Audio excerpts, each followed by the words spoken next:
Hello everyone. In today's video, we're going to go over a fun little app I created to calculate personal grocery expenses in order to demonstrate how to utilize invisible logic in order to do advanced calculations and multiple layers of calculations within Gavel.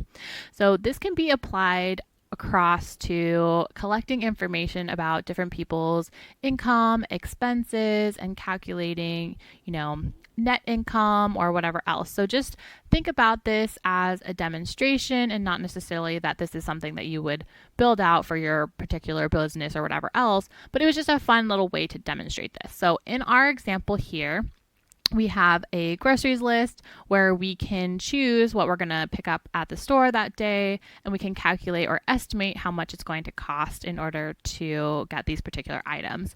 So in my case, I have a multiple select where I can choose the different items I'm going to be getting at the store, and I can calculate how much the total cost would be. Obviously, if you were building this out and you were actually going to use this for your personal budgeting and expenses in order to calculate what your cost for groceries would be, you would do all of your different ones, but I just wanted to have a short little one to show you how this works. So let's say I'm going to need 2 of the half dozen eggs. We're going to need, let's say, 3 of the blueberry packs, and then we're going to need 6 single bananas. So I'm going to have a total for groceries of $14.42.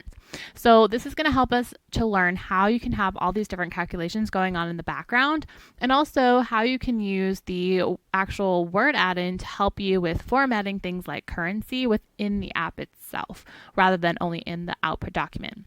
So let's go through how I built this, and then that will illustrate how you can use these different cases of mathematical calculations on the back end.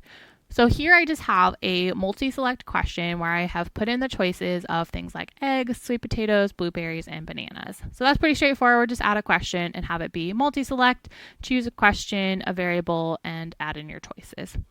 Next step would be to add a number question so that we can do different math with this kind of on the back end. So I have a number type question, and I'm just asked how many half dozen eggs, for example, will you need, and then attach some logic that says show if the question groceries has the input of eggs half a dozen. Do the same thing for the sweet potatoes. So I have show if it's sweet potatoes, blueberries, show if it's blueberries, and bananas, show if it's bananas. What you'll do next is you'll create a page for your invisible logic where you're going to add different sections. So we're going to have a new variable, and what we're trying to do here is associate a cost with each line item. Eggs will have a cost, sweet potatoes, blueberries, bananas, and so on. So here I'm saying with a number with decimal because we're going to have 1.60 in this case.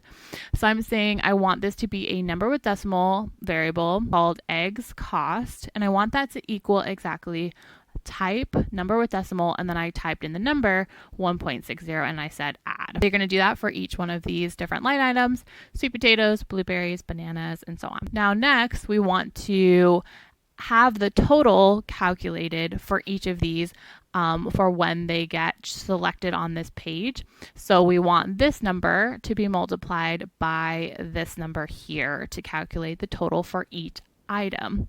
So that's going to be eggs total, which would be eggs how many, so how many chosen here, times, so if in order to make this calculation you want to do add, and you want to say the variable for eggs how many, add. You want to do an operation that's going to be multiply and add, and then you want the variable for eggs cost to be added here. So that's how that works in this particular section. And you did the same thing for sweet potatoes, for blueberries, and for bananas for each of these different sections. And you'd have a final variable here that's a number with decimal as well, which is groceries total, which would be eggs total, so this one here, plus sweet potatoes total, plus blueberries total, plus bananas total. So that is going to equal our groceries total variable. The final step here is going to be to have another page where we're just showing groceries total, and I'll show you how to do the currency in a moment. So normally what you would do if you didn't know how to do the currency is you would just call that variable by saying $ curly bracket and then groceries underscore total.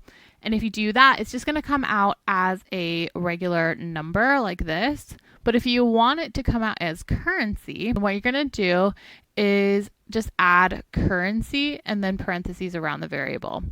I didn't know how to do that, but the way that you can find out is actually to go into your Gavel Word add-in and look for your particular workflow, and then find your variable that you want to do this for. In my case, groceries total, and then say format as and select currency. And it's not going to go exactly over as you see, for example, here it doesn't have the $sign, and in this case it has 2 curly brackets around each side, but you can still get the overall configuration of how this should look and just put it in between a $sign and a curly bracket on either side. And that's going to be what makes it go from being a number to a currency. The reason for this is the language that you're talking to the computer in this configuration is Mako, and the one that you are talking to the computer in this particular configuration is Jinja. So you have to do a slightly different configuration in each scenario. So in this particular case, as I mentioned, obviously if you wanted to create this app with your own, take your old receipts, go through and make these different line items and the different calculations and so on. And there could be many other ways that you could build this out. But this is one way that helps us to practice how to use different kinds of mathematical calculations and stack them together within invisible logic. So you can apply this to things like income, expenses, assets, or whatever else. So I hope this was useful, and I'll see you in the next video.